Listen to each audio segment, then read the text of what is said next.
Olá a todos, sejam bem-vindos a mais uma palestra. Eu me chamo Milena Nogueira e sou mestranda em Ciências Farmacêuticas pela UEPB e também diretora de divulgação do CONCAF. E é com prazer que eu apresento a vocês o professor doutor João Oshiro, que irá apresentar a palestra intitulada Membranas Multifuncionais, um novo conceito na regeneração óssea.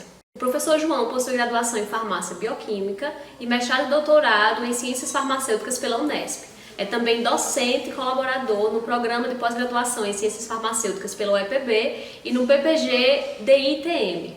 É revisor em periódicos na área de Ciências Farmacêuticas e foi aprovado na chamada de CNPq 02 de 2020 como Bolsa de Produtividade em Desenvolvimento Tecnológico e Extensão Inovadora. Agradecemos ao palestrante pela disponibilidade e contribuição e também a todos vocês pela presença. Nós estamos disponíveis para tirar qualquer dúvida em todos os nossos canais de comunicação e aproveito para convidar vocês a se inscrever no nosso canal no YouTube e também a conhecer a área de associados no site concaf.com.br. Vou palestrar a todos.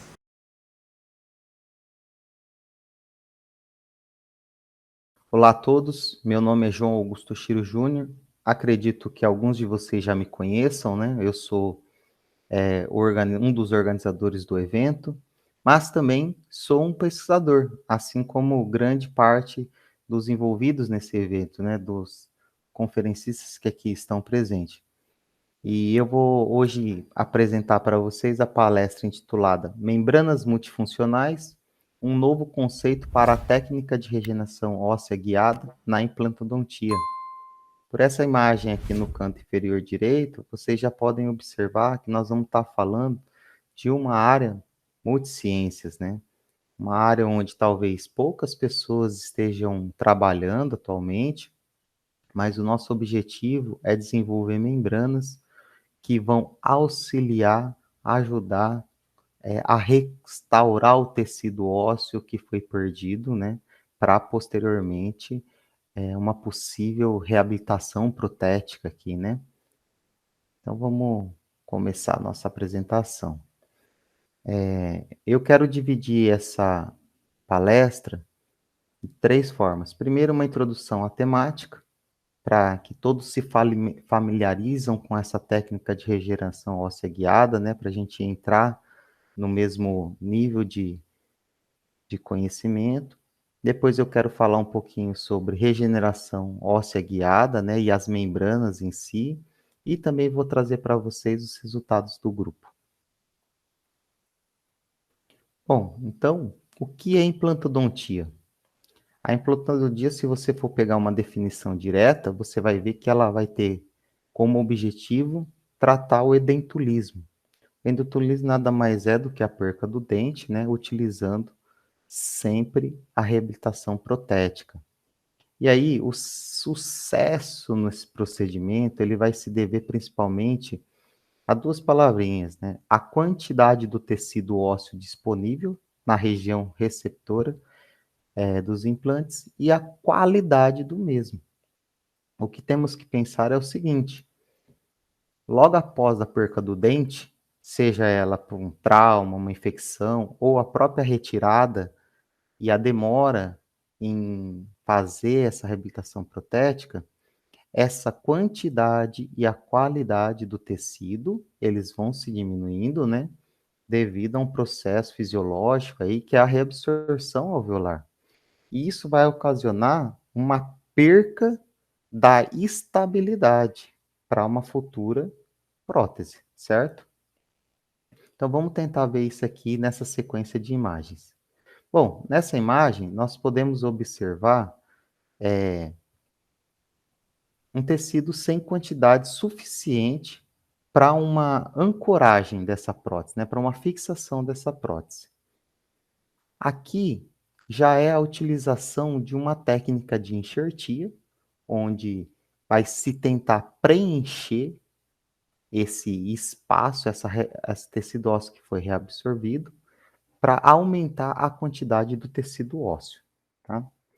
E esse tipo de enxerto, ele pode ser feito com enxerto ósseo autólogo, enxerto ósseo homólogo, enxerto ósseo xenógeno E tem até alguns materiais poliméricos que podem ser utilizados, mas em geral, na prática clínica, nós estamos falando que esses são os três principais. Essa imagem eu acho que ilustra bem o que são essas palavras aqui, né, estranhas, né? Autólogo, quando vem do próprio paciente. Uma das grandes desvantagens é que necessita de uma segunda cirurgia, às vezes não tem tecido ósseo suficiente para implantar. Homólogo é quando vem de um paciente distinto, e nesse caso já existem outras complicações, né? Principalmente com rejeições. E o xenógeno, quando vem de algum tipo de animal, né? Aí os problemas são maiores. E após a adição deste enxerto, o que que se faz? Se coloca uma membrana, tá? Então a sequência é essa. Tem a perca do tecido ósseo, e isso vai dificultar a ancoragem de uma prótese. Então, a técnica de regeneração óssea guiada usa enxertia, né? Os enxertos para preenchê-lo, e depois a gente coloca uma membrana. Eu estou frisando isso porque é nessa etapa que nós vamos trabalhar. A nossa pesquisa, ela se baseia no desenvolvimento dessas membranas, né? Por quê? Por que que a adição dessa membrana para revestir a superfície daquele enxerto, ela é tão importante?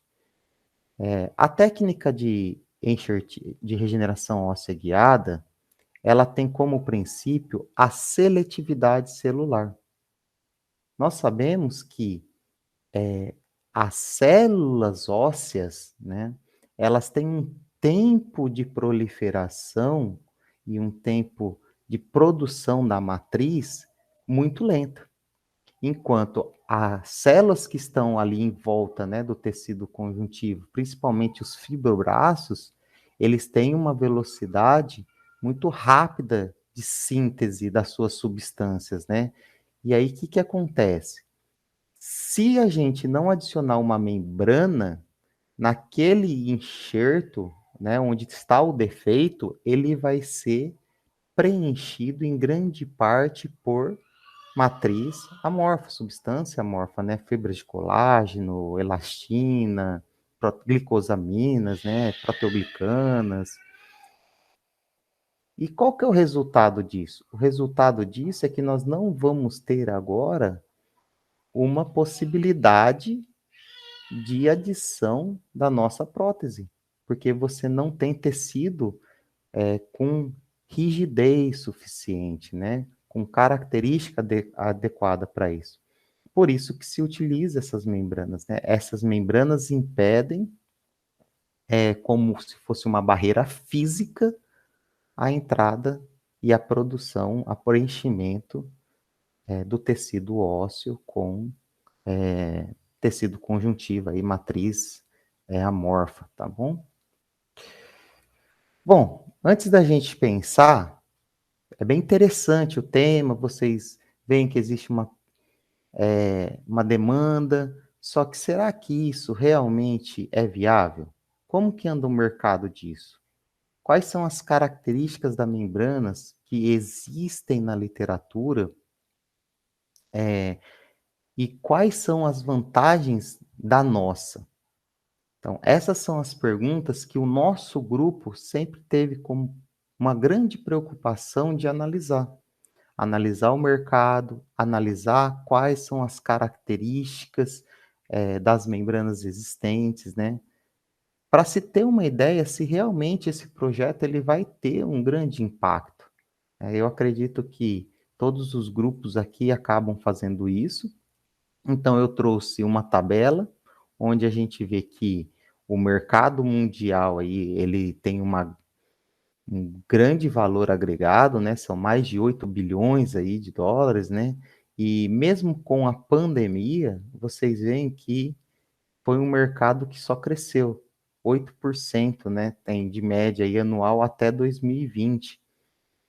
Em trazendo isso para o mercado brasileiro, o que a gente observa é que mais de 1 milhão de implantes são realizados por ano. E olha, esse aqui é um dado bem interessante, que 90% dessas membranas elas são produzidas pela indústria nacional. E até o final de 2020, nós vamos ter aí 590 milhões de entrada de dinheiro nesse mercado, né? Bom, esses dados aqui são da Associação Brasileira de Indústria de Dispositivos Médicos, né? E o cenário que nós temos é que 25 milhões de brasileiros têm perca total ou parcial dos dentes, tá? Deixa algo que chama atenção é que pouco mais de 10 milhões perderam todos os seus dentes.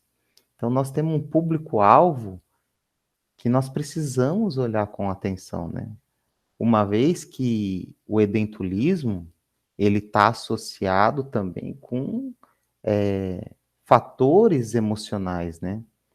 E a gente analisando um pouco mais profundamente esses dados, a gente vê que a maior parte é de classe C das pessoas que estão nessa situação, né?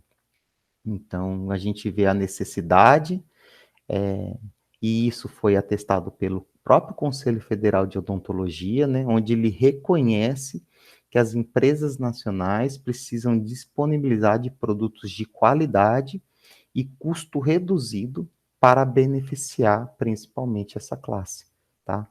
Então, se a gente pensa dessa forma, a gente pode ver que esse material, eles são comercializados por um alto custo, né? Então, aqui nesse slide eu trago algumas membranas e os custos delas no mercado. Eu irei apresentar para vocês que essas membranas podem ser classificadas de dois tipos depois, né? Mas vamos tentar prestar atenção aqui. Geralmente, uma membrana que não tem funcionalidade nenhuma no mercado, ela está aqui desde 160 até R$ 1.300, apenas para servir como uma barreira física. Enquanto que as novas membranas, né, os novos materiais que apresentam fatores de crescimento, principalmente para aumentar, acelerar o tempo do tratamento, né? Elas já apresentam um preço na faixa de R$ 10.000. Então, são muito elevados esse custo. E a gente não pode esquecer o quê? Que esse é só a membrana de barreira física. Além disso, tem-se o custo com os enxertos e tem todo o custo do profissional, né, e dos materiais que ele utiliza para fazer esse procedimento, tá? Acaba muitas vezes se tornando inviável, principalmente para os públicos da classe C, né, e D. Bom, como eu já dei uma adiantada antes, nós temos dois tipos de membranas no mercado brasileiro, né? No mercado, as membranas de regeneração óssea guiada, elas vão poder ser classificadas como não reabsorvível, e aí a gente está falando de membranas de politetrafluoroetileno, tá? O PTFE e E aqui de expandido, né, que são as mais utilizadas no mercado, há mais de 30 anos, tem previsibilidade clínica, só que ela possui uma desvantagem. Ela tem uma desvantagem que, já que ela não é reabsorvida pelo organismo, que automaticamente vai precisar de um segundo ato cirúrgico, né? E o grande problema desse segundo ato cirúrgico para retirar essas membranas é que isso pode perturbar aquele tecido que está neoformado, né? Bom, além disso, nós temos as membranas reabsorvíveis, que elas surgiram com esse intuito. Elas surgiram com o intuito de não necessidade de um segundo ato cirúrgico. Só que o grande problema dessas membranas é que elas não possuem muitas vezes previsibilidade clínica, porque antes do tecido ósseo estar formado, ele está maturado, ela é reabsorvida, permitindo então a invasão e ao preenchimento de alguns espaços com um tecido conjuntivo ali, né, com principalmente das substâncias produzidas pelos fibroblastos, né? Então, essa é a grande desvantagem dela. Nós podemos ver que nenhuma dessas membranas que existem, elas realmente são capazes de atender todas as funcionalidades que são necessárias para essa técnica, para a gente otimizá-la. Então, na literatura, os pesquisadores dessa área começaram a criar o conceito de membrana ideal, membrana multifuncional e o próprio conceito diamante, né? Onde essa membrana, para atender esse conceito, ela precisaria ser reabsorvível, né? E ela tem que ser reabsorvível dentro de um tempo adequado. Isso aqui é um grande desafio, porque dependendo da extensão do dano inicial, cada material vai precisar atender um certo tempo diferente, né? Este já começa sendo um problema. Elas precisam ser biocompatíveis, óbvio, né? Não gerar nenhuma reação. Aderência ao sítio cirúrgico, ela precisa ter uma certa afinidade ali com o tecido ósseo, né? Para ficar estável, né? É claro que esse material tem que ser clinicamente manuseável, isso é para o próprio cirurgião moldá-la, né? Conforme a sua necessidade, conforme o tamanho desse dano, e ela ser capaz de liberar de forma controlada fármacos ou proteínas que vai favorecer a neoformação óssea, né? Então, tem uma característica aqui de osteoindução. Eu apresentei, né, para vocês aquela membrana de R$ 10.000 lá, que é uma membrana que contém a proteína morfogenética óssea.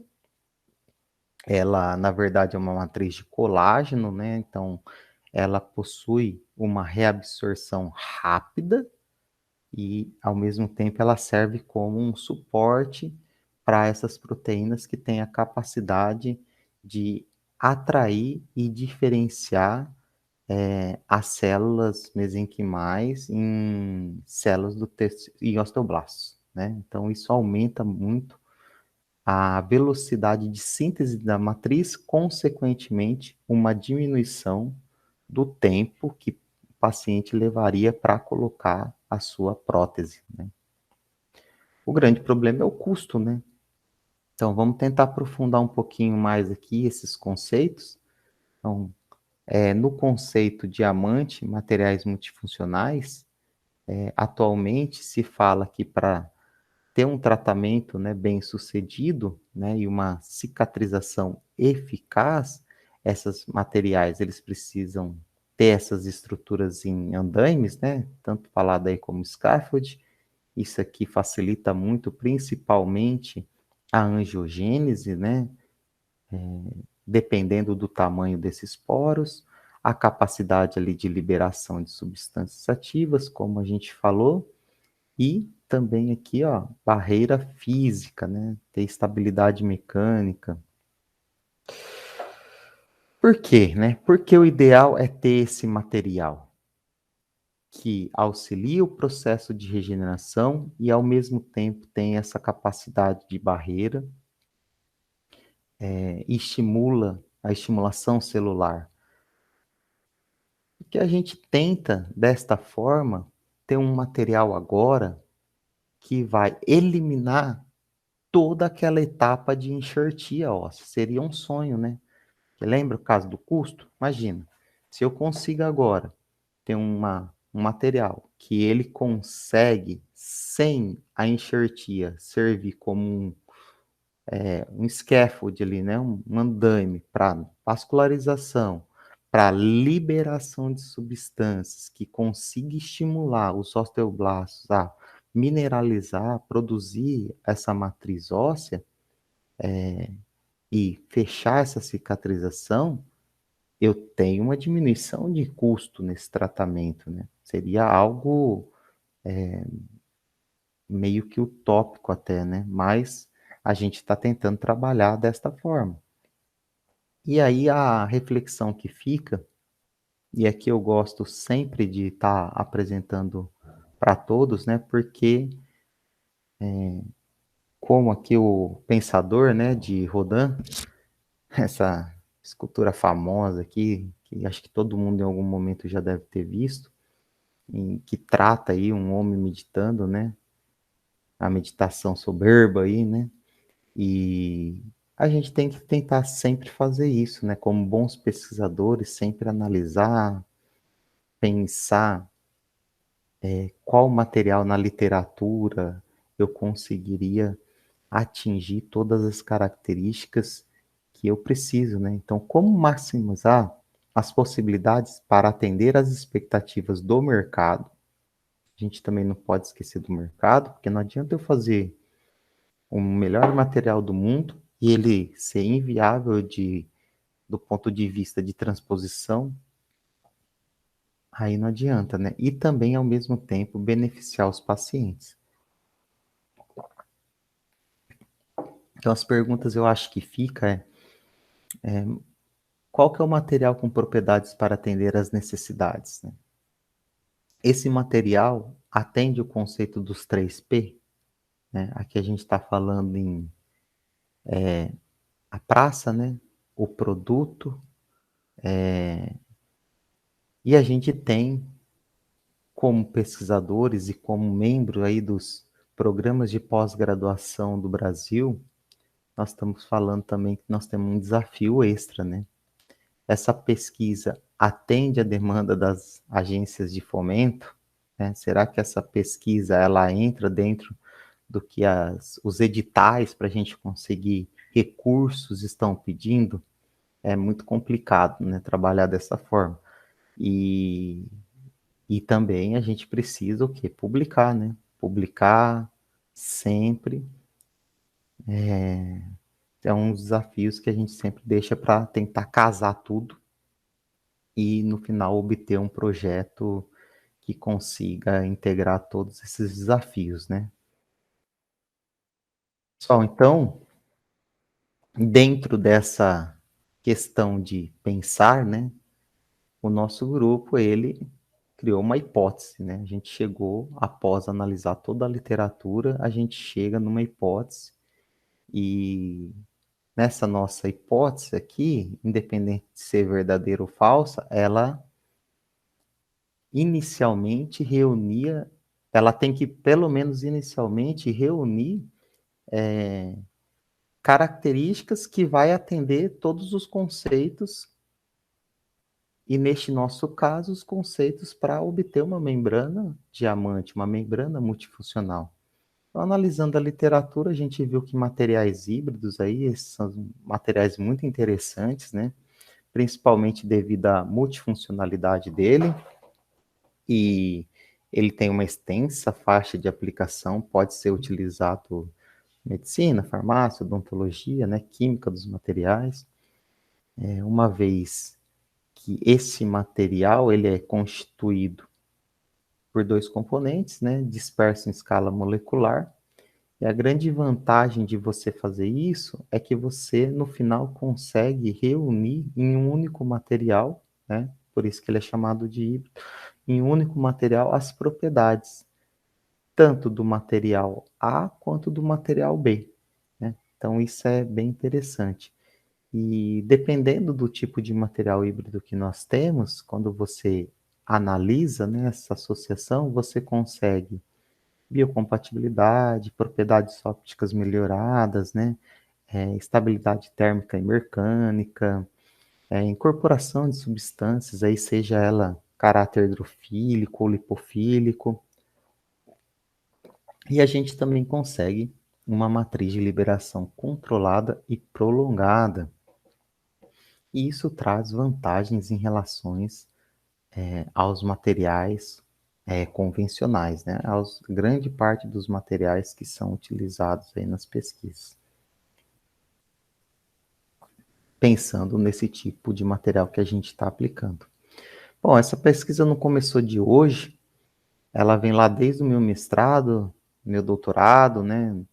Agora eu, como orientador, também continuo trabalhando com ela, mas eu vou tentar mostrar para vocês um racional, né? Estou fazendo uma linha do tempo aqui para vocês de como a gente pensou, que às vezes ajuda também muitas pessoas nos projetos aí que estão desenvolvendo, né? Então aqui, ó, esse é o estado da arte antes de 2011, né? Antes de 2011, a gente não tinha essa aplicação como membrana de regeneração óssea, né, guiada. Então, você tinha que esses materiais já haviam sido sintetizados, eles já possuíam características únicas que já haviam sido testados por diferentes experimentos, né? Eles eram boas matrizes aí para liberação de fármacos, né, de característica hidrofílica ou hidrofóbica, né? Esses materiais eles eram transparentes, passíveis de modulação, né? A forma dele poderia ser mudada, né? Então, essas membranas aqui que a gente vai nomear de ureazil poliéter, né? Ele possuía todas essas características, né? Flexibilidade, e para a gente era interessante para essa aplicação inicialmente, né? Será que vai dar certo? Aí a gente fica nessa dúvida, né? Então vamos falar um pouquinho mais sobre essas membranas híbridas aí, chamadas de ureazil poliéter, né? Esses materiais são originados pela adição aí de polímeros orgânicos, né? Em uma matriz inorgânica, aí, uma rede de sílica, né? E eles passam pelo processo gel, né? Então, aquela transição que a gente tem de partículas coloidais, né, dispersas ali no meio, vai, a partir de reações, virar um gel, né? Onde o conteúdo líquido fica aprisionado no seu interstício, né? Então, essas membranas, deixa eu apagar aqui, apagar todas as tintas. Bom, então esses materiais aí, eles podem ser de diferentes polímeros, né? E aqui no nosso caso a gente usa dois especificamente falando, que é o óxido de polietileno e o óxido de propileno, né? Porque esses polímeros eles apresentam como grande diferente lá ó, a sua repetição monomérica, né? Onde no polióxido etileno você não tem um grupamento CH3 extra, como vocês podem ver aqui no polióxido propileno. Eles possuem, além disso, né, suas sílicas, né, sua fase inorgânica, né, que obviamente esse grupamento aqui, silanol, eles depois vão ser substituídos por siloxano, né, para ir unindo uma molécula com a outra e formar essa rede tridimensional. Tem grupamento ureia, que serve aí também para ancorar moléculas, né, servir como substrato aí para ligações, né, com fármacos que serão incorporados. E, como eu disse anteriormente, né, o polióxido que muda que você tem um grupamento CH3 a mais, e isso confere para esse tipo de material uma característica mais hidrofóbica. E esse é um grande desafio. Quando você olha esses tipos de estrutura e quando você olha que o tamanho da cadeia polimérica, ela também existem várias massas moleculares, a gente entra num desafio para uma aplicação, né? Porque cada um vai nos dar um resultado diferente, tanto em termos de propriedades físico-químicas, né, como de resultados biológicos. E esses materiais são, obviamente, preparados como uma membrana híbrida pelo processo gel, né? Já falei, uma mistura que é em nível nanométrico, né? Esses compostos eles vão se unir e no final você tem uma rede tridimensional aí formada e a gelificação desse material, tá? O que a gente pensou como vantagem de utilização e regeneração óssea era junção das características da fase orgânica e inorgânica, né? Transparência, resistência mecânica e térmica, né? E propriedades biocompatíveis. E o grupo silanóis, a gente tem na literatura que eles auxiliam a formação da apatita óssea, né? Aqueles cristais de hidroxapatita, esse tipo de grupamento, quando você tem como uma membrana, né, que está revestindo aquele defeito, ele serve de ancoragem para a deposição dos cristais de apatita. Isso é o que a literatura é chamada de bioatividade, né? Um material bioativo. Isso é importante porque, além da matriz óssea no defeito ela ser formada apenas pelas bordas, né, do defeito, ela também ganha outros sítios. E isso aumenta a velocidade, né, de proliferação das células, aumenta a velocidade de mineração e também diminui o tempo do tratamento, né? Então, essa é a grande vantagem. Tá, então vamos começar falando sobre alguns dos nossos resultados. A gente já contextualizou o que que é, a gente falou agora sobre esses materiais híbridos, né? O problema, né, do que a gente tinha inicialmente, qual material escolher, já que tem vários pesos moleculares, característica hidrofílica e hidrofóbica diferente. A nossa ideia inicial foi testar um material com baixo peso molecular, hidrofóbico, e um material com alto peso molecular hidrofílico. E como todo bom projeto, o que a gente comparou também com uma matriz da BioGlide, né, que é uma membrana de colágeno nomeada biocompatível, né? Então a gente fez os testes em vivo aqui em animais para ver como seria a reação do tecido a esses materiais, né? E no final o que a gente observou foi que os materiais que são muito hidrofílicos e têm um alto peso molecular, né? Aquela unidade monômero lá é muito grande, você tinha uma alta reação inflamatória, né? Você vê um tecido cheio de neutrófilos ali, enquanto que na outra matriz não, você já via um tecido bem organizado, sem presença de células inflamatórias. E a nossa explicação por isso foi observada através do SAX, né, que é uma técnica de espalhamento de raio-x a baixo ângulo, onde, em contato com algum meio fisiológico, a gente ia avaliando a capacidade de expansão dessa malha polimérica aqui, né, em função do tempo. Então, o que se observou foi que os materiais que têm menores massas moleculares hidrofóbicos, ele não apresenta a expansão, enquanto que os materiais são hidrofílicos, eles têm esse entumecimento, né? Mas ele tem um entumecimento muito acentuado. E esse entumecimento muito acentuado ao longo do tempo, ele vai danificando os tecidos, né? E sempre agredindo, sempre causando uma irritação, né? E é óbvio, se você está tendo sempre uma irritação, você desencadeia um processo inflamatório ali. Bom, a gente chega naquela encruzilhada com esses resultados. E aí, vamos continuar? Vale a pena? Toda vez que a gente pega um problema, a gente tem que refletir, tem que parar, sentar, pensar, né? Analisar todas as possíveis situações, porque é caro, né? Tempo nosso como pesquisador, aquela nossa, às vezes, paixão que nós temos pelos nossos projetos, e defendê-lo até o fim, né? Muitas vezes ele não pode sobressair pelo lado racional, né?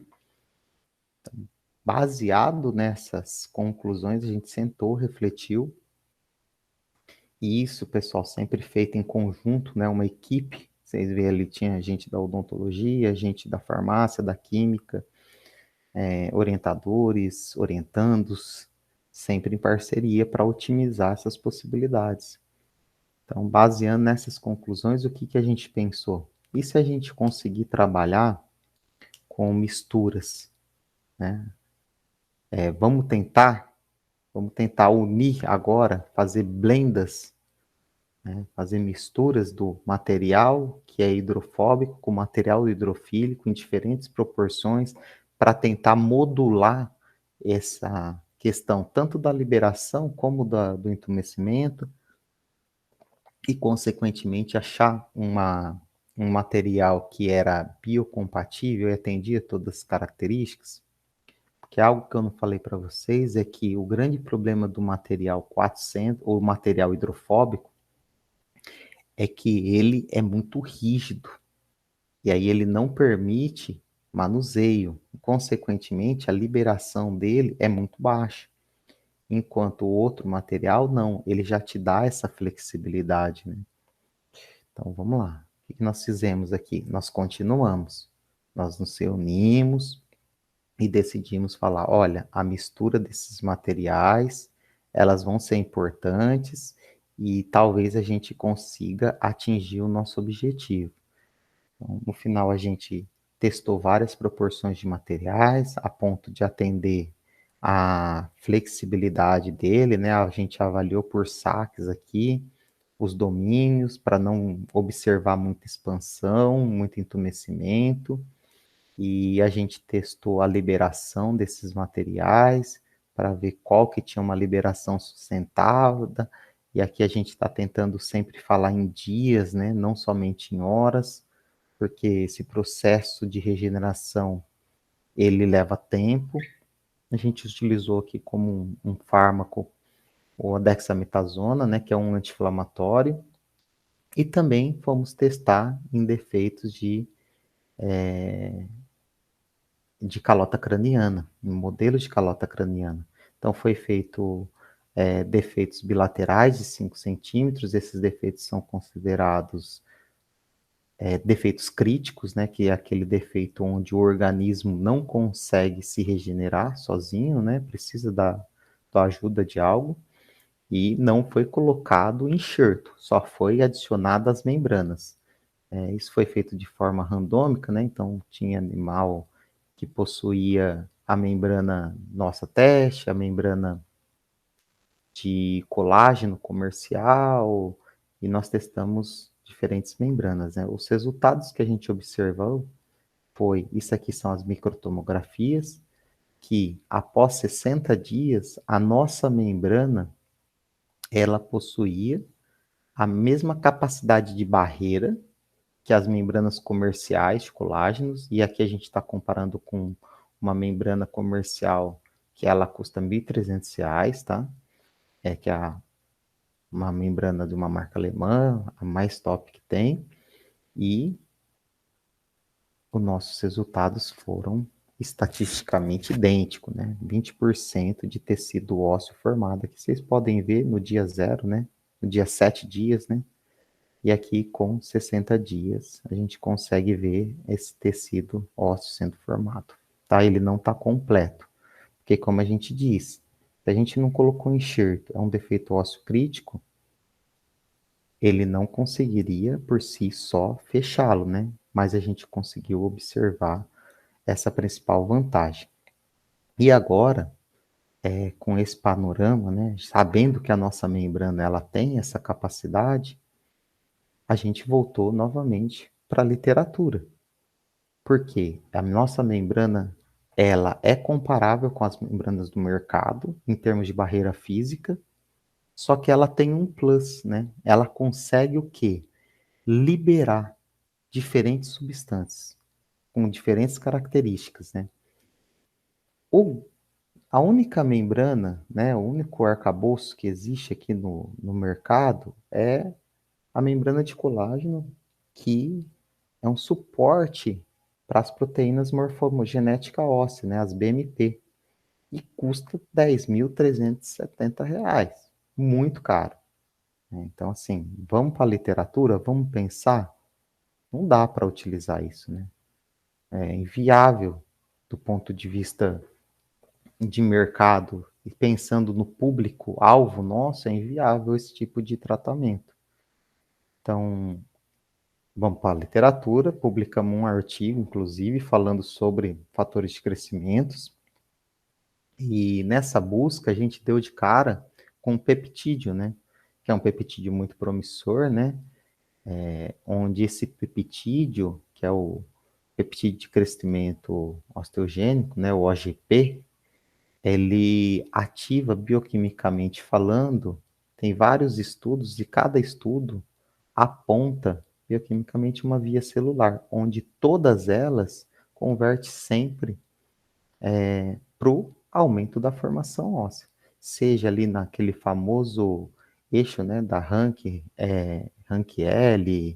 OPG, né, seja também ativando fatores de crescimentos que vai desencadear as atrações e diferenciações das células mesenquimais, né, para ela virar células osteoprogenitoras. Então, assim, você tem a ativa via da mapa, né? Então, ele era potencial para a gente. Mais uma vez, a gente tem uma hipótese aqui, né? Formulada. Será que as nossas membranas, incorporado com esses peptídeos agora, eles irão ser capazes de ter resultado semelhante à membrana comercial? Vamos lá, vamos ver, né? Bom, aqui esse artigo a gente publicou recentemente, né? E a gente intitulou ele de efetividade em vivo, né, de membranas híbridas com peptídeos de crescimento osteogênicos, né, na regeneração óssea guiada, né? E o que nós fizemos aqui neste trabalho? Basicamente, foi incorporação do peptídeo, testamos a liberação dele naquelas matrizes já anteriormente escolhidas, né? E a gente vê que ele realmente tem uma capacidade de controlar a liberação sobre o tempo muito grande, né? Porque ele tem uma mistura de polímeros hidrofóbicos com hidrofílicos, né? Que modula bem o entumecimento. Mas antes de implantar, o nosso desafio foi escolher um método de esterilização, né? Como a gente vai, isso é feito de forma cirúrgica, o teste de esterilidade, ele é muito importante. Mas, quando a gente está desenvolvendo um novo material, a gente realmente tem que se preocupar com qual método que a gente vai escolher, né? A gente sabe aí que existem o calor seco, umidade, as radiações, né? Tem os gases, mas qual será o que realmente não vai alterar a nanoestrutura desse material? Lembra, esse é um material que tem capacidade de entumecer e automaticamente talvez expulsar o fármaco se a gente utilizar um calor úmido, né? E vamos lá. Então, nós fizemos diferentes métodos de esterilização e depois a gente acompanhou por análises térmicas se a gente tinha uma variação no grau de cristalização do material. E aí a gente observou que somente um dos métodos que ele era adequado, né? Onde você mantinha as mesmas propriedades do material inicial sem sofrer nenhum processo de esterilização. Então, esse resultado eu deixo, né, apenas para vocês, se quiserem conferir ele, esses artigos vão estar todos inclusos lá na área de associado do concaf.com.br, para vocês poderem ver eles na íntegra, né? Então, essa plataforma vai servir para a gente trocar também artigos científicos, tá? Então, não deixem de conferir a nossa nova plataforma. Bom, e acho que o que importa aqui nesse trabalho é isso aqui, ó, essa tabela. né? Essa tabela onde a gente criou-se novamente os defeitos ósseos nos animais e a gente avaliou lá os grupos em, aqui eu coloquei o estado de 15, 30 e 60 dias, né? Após a cirurgia. E, mais uma vez, pessoal, sem enxerto, né? Sem enxerto, sempre frisar isso, que é muito importante. Então, a gente observou lá ó, que as nossas duas membranas desenvolvidas, né? Elas têm estatisticamente, tá? A mesma formação óssea da membrana comercial Infuse, que é aquela membrana de R$ 10.000. Então, assim, é um resultado muito promissor. E a gente agora está tentando ver se a gente consegue algum parceiro para avançar para os testes clínicos, né, em humanos, para realmente ver o potencial deste material. E por que que esses resultados são tão promissores, né? Aqui é o estado da arte 2021. Bom, as nossas membranas aqui, ela tem um custo hoje, um custo de valor de mercado, baseado aí em alguns algoritmos que a gente fez com um lucro de até 30% se fosse vendida por R$ 33, a mesma área da membrana comercial, tá? Aqui são algumas características macroscópicas, né, dessas membranas e apenas para mostrar para vocês o que nós estamos fazendo aqui na universidade, né? Bom, a ciência não para, né? Eu acho que quando a gente fecha, a gente às vezes acha que o nosso material ele já conseguiu adquirir tudo o que era necessário e ele está pronto, mas não, né? A ciência não para. Com os avanços tecnológicos, a gente sabe que cada vez sai uma nova novidade, né? E as pesquisas atuais, elas têm demonstrado aí que diferentes substâncias ativas, né? Inclusive as células mesenquimais, que estão sendo muito utilizadas com esse intuito, quando você sai dos estudos pré-clínicos para os estudos clínicos, você tem resultados muito imprevisíveis, né? Porque cada organismo, ele tem ali uma característica única, né? Diferente das situações controladas que nós temos no laboratório, né? E aí você tem um histórico de baixa sobrevida celular, e isso dificulta muito o tratamento, né? Esses resultados não são 100% correspondidos. E o que os autores têm percebido é que o grande desafio e o que ocasiona esse quadro é a falta de oxigênio e nutrientes nesses locais, uma vez que a angiogênese ainda não está totalmente preenchida, né? Você não tem todos os vasos para fornecer oxigênio e nutrientes, você leva a uma morte celular naquele local muito intensa, né? Então, agora, o que nós estamos fazendo é tentando achar novamente ideias para avançar, para continuar respondendo essas questões, né? Eu acho que aqui eu fecho esse racional com vocês, né? Tentei passar aí para talvez quem está começando como pensar num projeto, quais são os fatores, essas características que devem ser observadas, como que nós fomos fazendo esse design de formulação, né, baseado sempre em dados, né, porque a gente tem que saber aí, né, os critérios de qualidades, né, e que a gente precisa obter e também os possíveis parâmetros críticos do nosso produto para tentar maximizar sempre o sucesso. Tentar maximizar sempre o sucesso e gastando o menos possível, né? Bom, pessoal, aqui eu quero trazer uma curiosidade, já estou encerrando a minha apresentação, tá? Porque eu não trabalhava com essa temática, né? Isso aqui é apenas uma curiosidade, então vocês podem ver aqui, ó, isso aqui é a capa do meu pré-projeto, lá de 2012, né? Onde eu fiz o meu mestrado lá na Unesp, né? Nesse programa de Ciências Farmacêuticas. e a minha orientadora, a professora doutora Leila Chavak.